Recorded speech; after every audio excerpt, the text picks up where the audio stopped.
जहाज की कंसेप्ट कब से शुरू हुआ? कैन एनीबडी से? ये जो कंसेप्ट ऑफ जहाज कब से शुरू हुआ? एनीबडी? अंदाजा कोई है? हैं? हाँ हाँ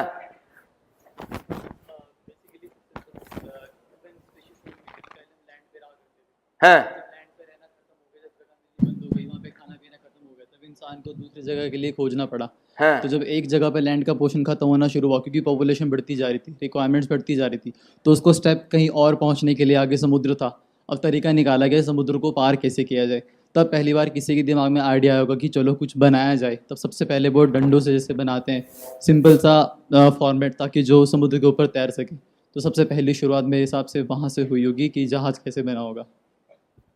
ठीक है, तुमने जो तुम्हारे किताब में जो लिखा गया है जी, उसको तुमने वोमिट कर दिया, इवोल्यूशन के हिसाब से, ठीक है ना? इवोल्यूशन के हिसाब से। ठीक है। अभी एक है किताब में हम जो पढ़ते हैं उसको जो वोमिट कर देते हैं, एक चीज है, ज्यादातर तुम वही करते हो जब एग्जाम देने चाहते हो, तुम्हें जो लिखा गया है वही तुमने लिख दिया, और टीचर भी देखा कि मैं जो पढ़ाया हूं बच्चे लिख दिया, उसको भी मार्क्स दे देता है।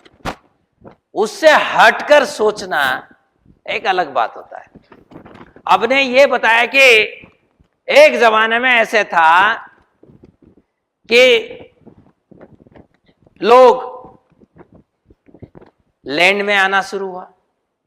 कैसे? पहले लैंड नहीं था, क्या था? हैं? हाँ, मनुष्य कहां से आया? इवोल्यूशन के थ्रू। Evolution Yes, sir. कैसे आया? बेसिकली सबसे पहले अर्थ बनी होगी, सोलर सिस्टम हैं? बना, नेबुला के थ्रू सोलर सिस्टम क्रिएट हुआ। सोलर सिस्टम क्रिएट हो गया, जी। फिर सोलर सिस्टम से एक एक टपक के गिरा। नहीं, हाँ। इंसान नहीं गिरा। सोलर सिस्टम से पहले प्लैनेट्स बनने शुरू हुए थे। हैं? सोलर सिस्टम का मतलब है हमारे प्लैनेट्स और सन बनना शुरू हुआ पहले। मैं वही कह रहा हूँ, सोलर जी। सिस्टम से कुछ कुछ टपक के गिर गया, हाँ, एस्टेरॉइड्स वगैरह टपक में फ्लूइड, उससे फ्लूइड निकल गया। नहीं, उनसे पहले ग्रेविटी इकट्ठा हुआ, फिर ग्रेविटी से प्लैनेट्स बनने शुरू हुए। हाँ, फिर ग्रेविटी के बाद अंदर लाइफ थी, उस लाइफ में धीरे धीरे केमिकल रिएक्शंस हुई। फिर सबसे पहले धीरे धीरे पानी बनना, ऑर्गेनिजम्स बनने शुरू हुए, बैक्टीरियाज बनने, माइक्रो ऑर्गेनिजम्स बने। इनका पूरा प्रोसेस इनका ग्रोथ। ठीक है ठीक है ठीक है। इन्होंने अब ये क्या कह रहा है, जैसे आपका स्कूल की किताब में पढ़ाया जाता है ना, एक बहुत बड़ा अग्निपिंड, right? Fireball, I don't know what is the Hindi, but fireball, right? It's a huge fireball, and that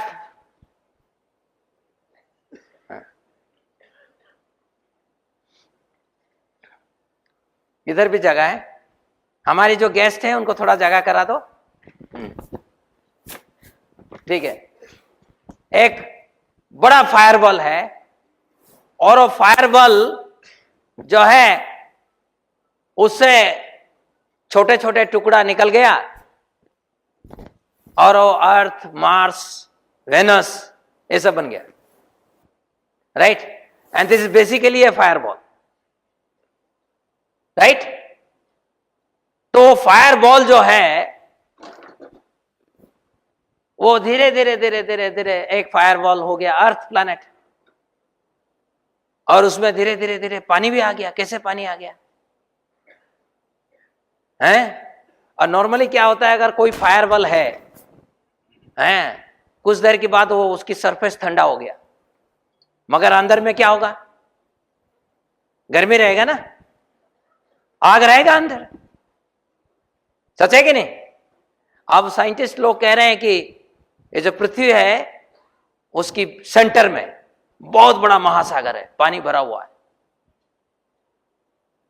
तो ये तो थ्योरी तो जीरो हो गया ना। तुमने पहले थ्योरी बोला कि एक फायरबॉल कुछ टुकड़ा में बन गया, और टुकड़ा में बनकर छोटे छोटे छोटे छोटे फायरबॉल जो है वो सूर्य की उसकी उपग्रह, राइट? उपग्रह उसकी छोटे छोटे, और सूर्य को घूमने लगे।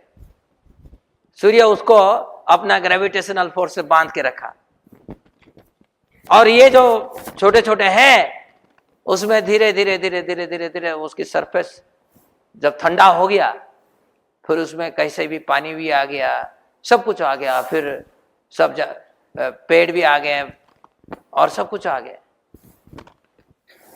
अब परंतु अभी जो रिसर्च हुआ है उसमें वो देख रहे हैं उस फायर बॉल जो है अंदर में तो फायर होनी चाहिए था, मगर उसके अंदर एक बहुत बड़ा महासागर है।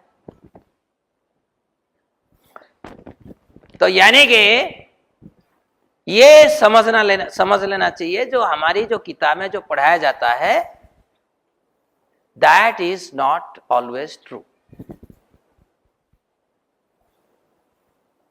कोई इमेजिन कर दिया है, कोई थ्योरी कर दिया है, बस ये जानकारी सबके अंदर होनी चाहिए। और जितने कितने टीचर्स हैं इधर हैं बैठे, हाँ, आप जब पढ़ाते हैं थोड़ा ढंग के पढ़ाना सिखाइए। ये जैसे पढ़ा रहे हैं, ये जो आपने पढ़ा दिया, रुको रुको रुको, ये जैसे बोल दिया ना, ये कभी उसको सोचने के लिए हमें मजबूर नहीं किया है। We have made him to drink it and vomit it. ये साइंस नहीं है। अभी तुम्हें समझ में आया? अगर अर्थ एक फायरबॉल ओरिजिनली था, उसके नीचे महासागर कैसे आ गया सेंटर में? देखना पड़ेगा। सच बनने के तो विज्ञान क्या होता है? तो व्हाट इज विज्ञान? विज्ञान is to know the things as they are, not to imagine. हमने कुछ इमेजिन कर दिया, वो विज्ञान नहीं है। जैसे तुमने भी तुम्हारा सोच क्या है, जहाज कैसे बना, अच्छा सोचा है, मगर तुम्हारा अपनी दिमाग से नहीं सोचा है। और डार्विन ने जो सोचा था तुमने वही वोमिट कर दिया। और ये सोचना है कि डार्विन जो कहा वो सही है, वो गलत है। समझ में आ रहा है?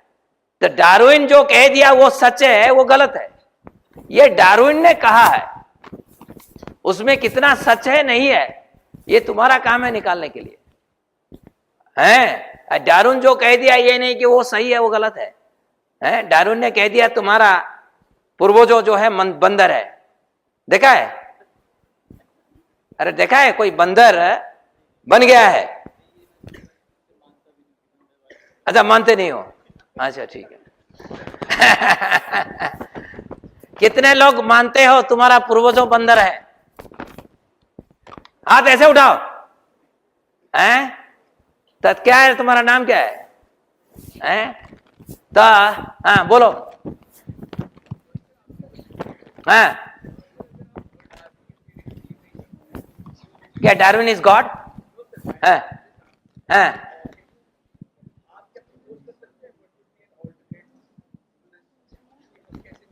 अच्छा, very good question, thank you. मैंने कितनी ऑब्जेक्ट है, वेराइटीज ऑफ ऑब्जेक्ट्स। जैसे हम कहेंगे ये एक ऑब्जेक्ट है, ये भी एक ऑब्जेक्ट है, living and non living no, science नहीं मानता है। नहीं, साइंस में नहीं मानता है। साइंस में तो लिविंग नॉन लिविंग कोई है नहीं, डिवीजन नहीं है। एज पर modern science I am talking about, there is difference.